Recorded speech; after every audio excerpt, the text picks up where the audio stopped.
It was a dangerous mission, for any man trying it had run off the bare face of the hill while 20 or 25 police were firing at him from 250 yards range. He was carrying a shotgun and haversack. I got him to wait until the police fired one of their volleys and then bolt for it. He was on his toes behind the fence, and as soon as the volley rang out, he was away up the hill.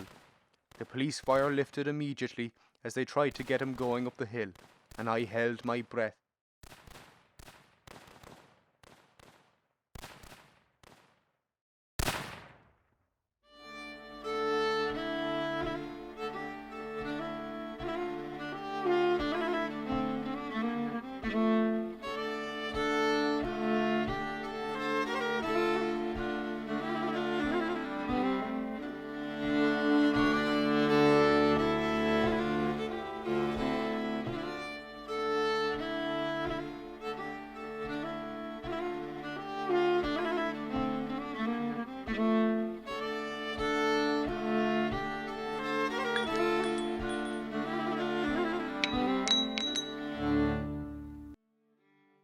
During 1919, and even before that, violence against members of the Crown Forces and their supporters was increasing. By the summer of 1920, it was clear that the answer of the British government was going to be repression in terms of the demands of Irish Republicans. Early on in that year, reprisals by members of the Crown Forces against Republicans and also against the broader community in general in Republican areas had begun. By the summer and by the autumn of 1920, they were increasingly common and increasingly brutal. Along with the 30 others who were present, I joined and received my first instructions in drill. I was 15 years at the time.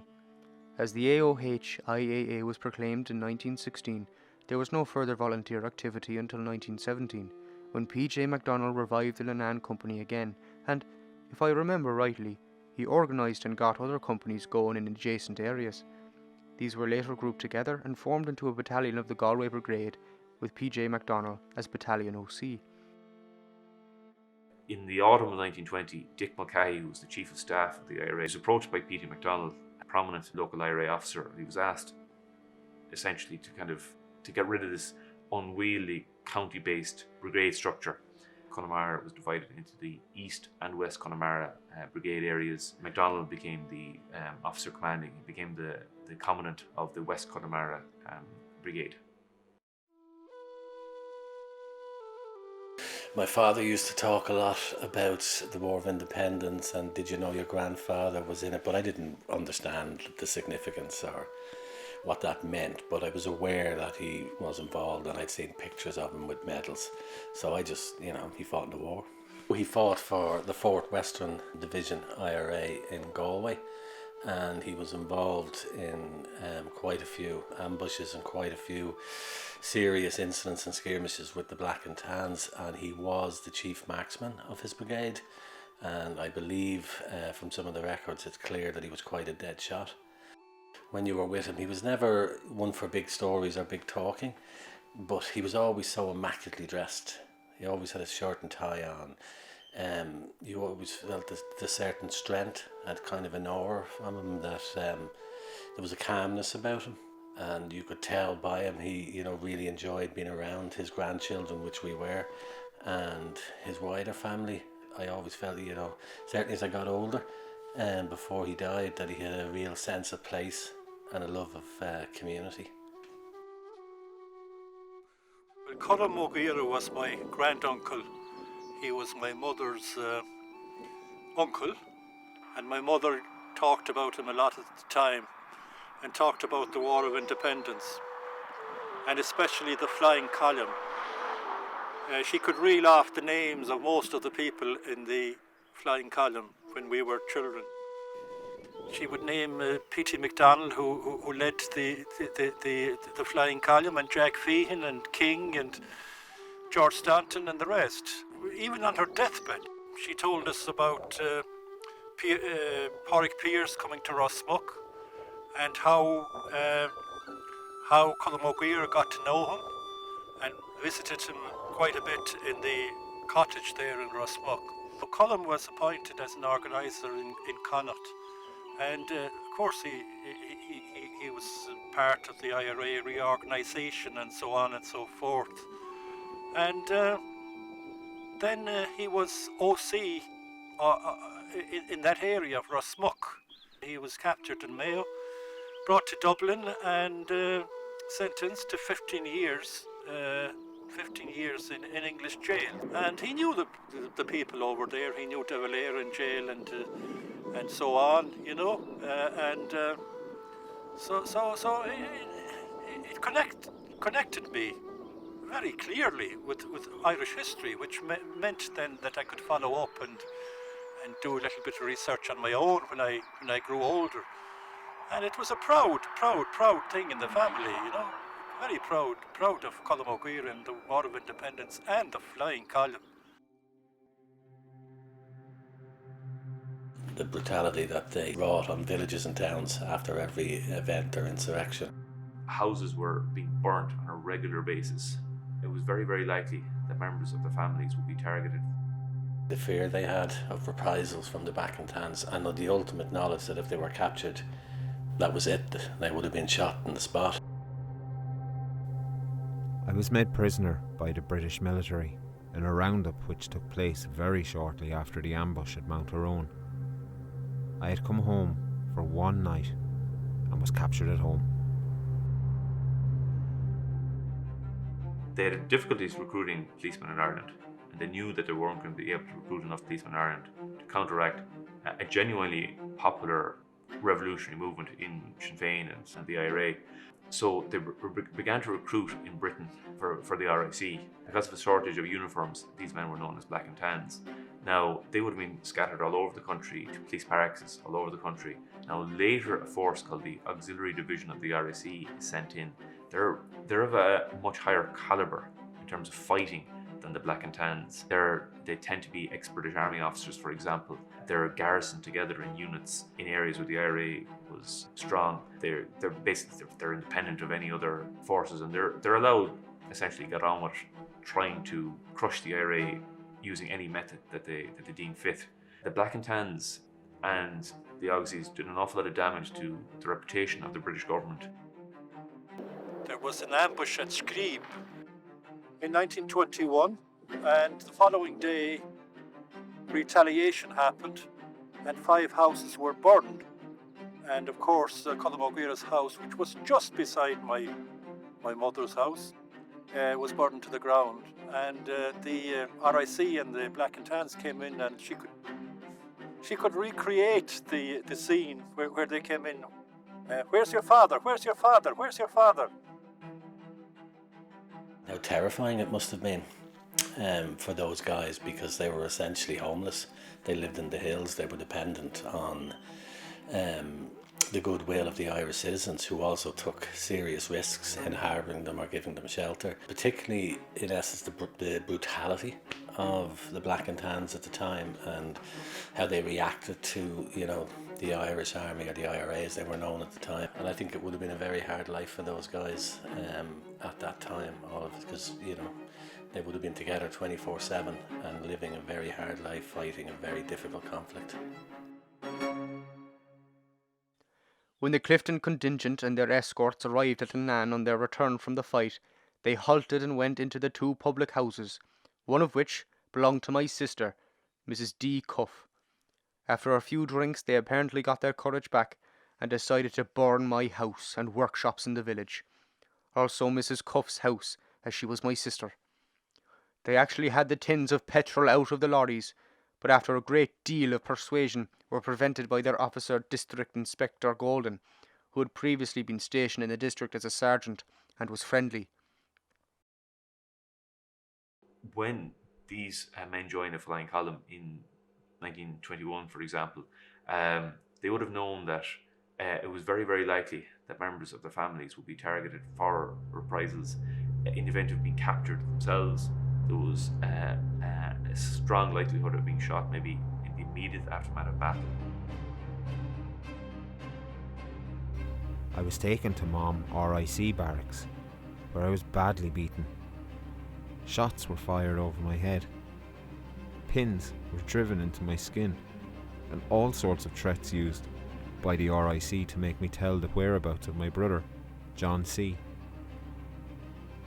Towards the evening, after a day of torture, the RIC named Milan came to me in my cell and said that later on, when all the other RIC and TANs would get drunk, he would help me to escape through the back gate. This Constable Milan had at one time been friendly with my uncle. He was as good as his word, and in spite of all the beatings and tortures, I got away from the place very quickly and swore that I would never be caught again.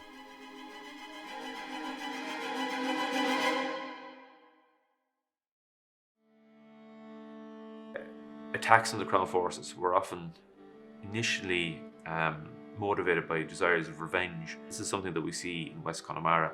A member of the Irish Volunteers and a member of the IRA called Tommy Whelan, who was living and working in Dublin, had been executed for his alleged part in the Bloody Sunday shootings of November 1920. Now, Whelan was innocent, and it was locally felt that he was innocent. PJ McDonnell and the IRA leadership in Connemara was able to use the death of Whelan in order to harden hearts and steel men towards shooting people at close range in an attack on the RIC in Clifton in March 1921, in the days following the execution of Tommy Whelan in Dublin by the British. The IRA got word that there was a patrol of 4 RIC men in Clifton. They sent a group of 6 to attack the 4. Another group was detailed to attack the RIC barracks in Clifton in order to give the 6 a chance to escape. Now, by the time they came into contact with the patrol, it diminished to 2 members of the RIC, and they were shot. When we got to the patrol, we found only 2 RIC men and no black and tans. The 2 men were killed, and a Lee Enfield and 2 Webley revolvers captured. Tommy Whelan in Clifton was hanged, and they retaliated and shot 2 policemen in Clifton. And then they went across the hills in the middle of March to North Connemara, through North Connemara. Now, Connemara was very sick in bed that day, so PJ McDonnell came in and said, "Okay, we have to get you out of here tonight, because there will be retaliation in the morning." Immediately after the attack on the patrol in Clifton, messages were flashed by the RIC from the Marconi station at Ballinaboy to London. They were relayed from there to Galway. Big reinforcements of RIC and British forces came by rail and road from Galway to Clifton. It was from Marconi wireless station that the call for reinforcements was sent to Galway. All wires connecting the town with the outside world had been cut. When we were far on in the mountains, we saw the lights of a train passing onto Clifton, and shortly after we heard the sound of gunfire and saw the sky redden with the blaze of burning houses. There were 13 houses burned in Clifton on that night, and 1 man was shot through the mouth by the auxiliaries who made up the reinforcements.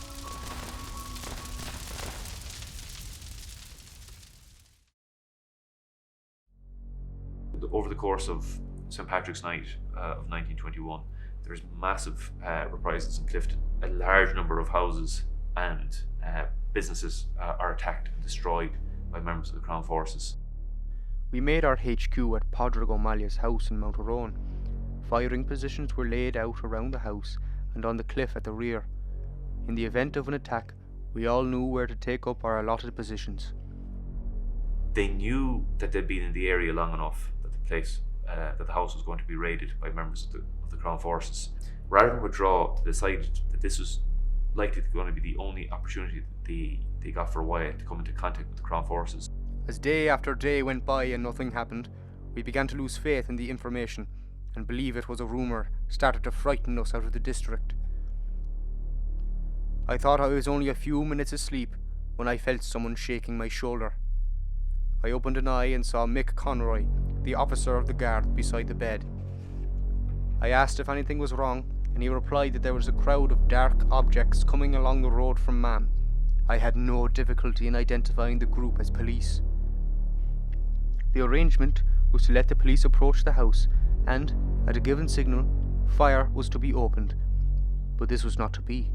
While the main body of the RIC was assembling on the road, a small party of 3 or 4 began to negotiate the stepping stones. At that particular moment a shot rang out. I imagine it was accidentally fired by one of the RIC. Then, almost immediately, another shot rang out on my right. It came from one of the column. Whether it was accidental or not, I don't know. Certainly it changed the whole position. What should have been a fight of probably half an hour could now last for 11 hours. The morning and the day wore on with very little change in the position. Now, a sympathetic policeman fired a warning shot. This was replied to, and it actually stopped them really having a successful ambush.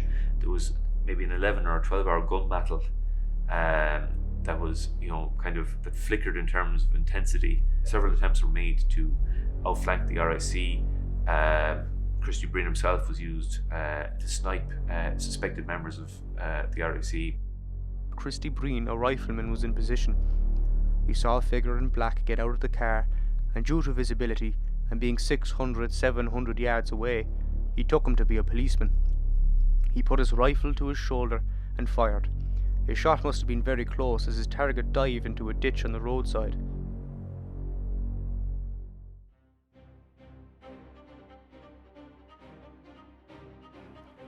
Now that the police were dug in, they could hold out for a long time. Also, there was the possibility that other parties might be crossing the mountain and get us in the rear. The OC anticipated this. I therefore called John Dundass, adjutant Roundstone Battalion, whom I knew to be fearless, and I told him what I suspected and what I wanted him to do. It was a dangerous mission, for any man trying it had run up the bare face of the hill while 20 or 25 police were firing at him from 250 yards range. He was carrying a shotgun and haversack. I got him to wait until the police fired one of their volleys and then bolt for it. He was on his toes behind the fence, and as soon as the volley rang out, he was away up the hill. The police fire lifted immediately as they tried to get him going up the hill, and I held my breath as I saw sods being lifted at his heels and all around him. He, however, arrived safely at the crest, and then, instead of diving over into safety, he deliberately turns around and thumbs his nose at the police and shouted the traditional, which was, however, drowned in rifle fire. Their luck was in, however, for a man named Francis Joyce of Linan came from that direction in a Ford motor car with 2 workmen. One of the RIC jumped on the running board of the car, threatening Joyce with a revolver to keep going as fast as he could. This RIC man was wounded while on the running board, but he succeeded in getting to Mom RIC Barracks and to Mom Cross Post Office, from where he telephoned to Galway for reinforcements. A force of police was sent forward against the house from the front, supported by rifle and machine gun fire. This was done in rushes until they got close to the house, and then they started lobbing grenades in the windows. The reinforcements comprised an armoured car and 13 lorry loads of RIC and British military. When the auxiliaries came out, or the Black and Tans or whoever from Galway, they had vanished up through the hills. After seeing the departure of the lorries, we continued across the mountains westward.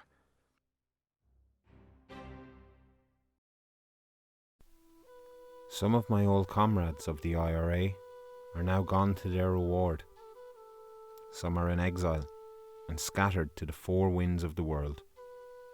They were fine boys and loyal comrades, but the cause for which they fought is still there with the fight unfinished. I pray God to have mercy on my dead comrades, and I pray that Ireland will yet have her freedom as Pearse wanted it. Not merely free, but Gaelic as well. Not Gaelic merely, but free as well.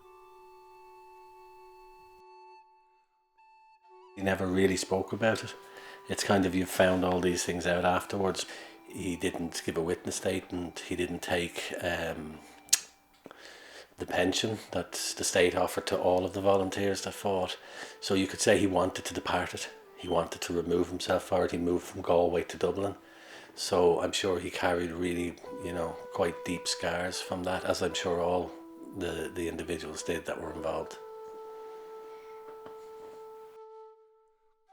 Once you go beyond a limited number of aspects of any conflict or any topic in history, much less is known both by the broader community, but also as well by historians, in terms of certain aspects of any particular period tend to attract attention.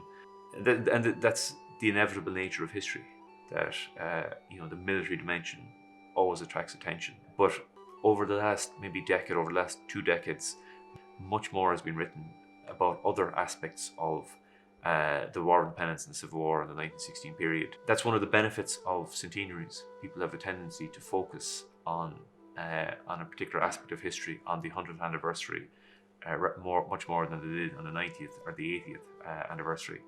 And the attention and the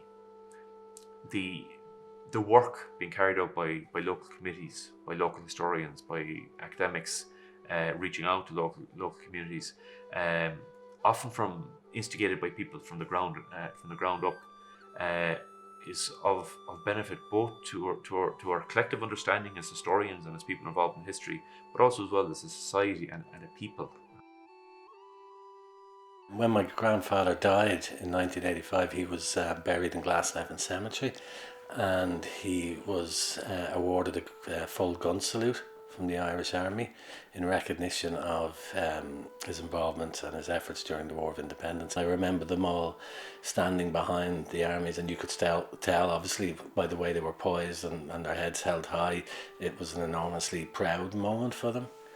My father, who's a metal fabricator by trade, went around and picked up all the bullet casings, and when he went back to his job and into his factory where he worked, he created this memento of the actual bullets that were used during the gun salute, and he put them on a stand, and he made one for all of his family, which basically reads Christopher Breen, 4th Western Division, IRA, Galway, War of Independence, 1919 to 21. So, you understood what it meant to him, that he would do that. And I remember, I was 15, I think, at the time, seeing him going around and picking them up and wondering, well, why is he doing that? Like, why does he want to do that? And when he did bring these home and produce them, just kind of being amazed and really then understanding how important it was to him, and obviously how important it was to him to mark it, and to have something to remember it by. With deep pride. I mean, they were the people who set up the state, or who fought for the state. Like every other country in the world, we should commemorate our patriots. Everybody's connected. Most people on this island have a connection, and a lot of people may not even know it, but we all have relatives, and it's why the Black and Tans, what they did, all of those things still resonate in our society. For all of us, for all the people here, and as we celebrate the centenary this year, we should all try and understand that connection, that we're all part of it, and we should be very, very proud of what our forefathers and grandparents and great-grandparents did during this period. Not just the guys that might have fought, but the households, the men, the women, the wives, the mothers that sheltered them, because the nation fought, not just these guys.